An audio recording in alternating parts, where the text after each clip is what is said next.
Ceux à qui nous avons donné le livre reconnaissent le messager Mohammed comme ils reconnaissent leurs propres enfants. Ceux qui font leur propre perte sont ceux qui ne croient pas.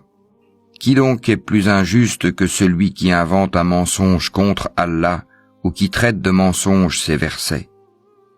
Les injustes ne réussiront pas. Et le jour où nous les rassemblerons tous, puis dirons à ceux qui auront donné des associés, « Où sont donc vos associés que vous prétendiez ?» Alors, il ne leur restera comme excuse que de dire, « Par Allah notre Seigneur, nous n'étions jamais des associateurs. » Vois comme ils mentent à eux-mêmes, et comme les abandonnent les associés qu'ils inventaient.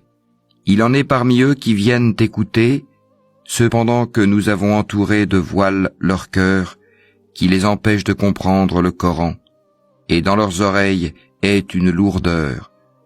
Quand même ils verraient toutes sortes de preuves, ils n'y croiraient pas.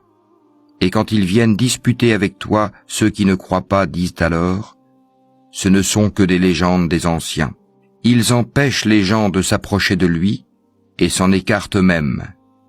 Ils ne feront périr qu'eux-mêmes sans s'en rendre compte.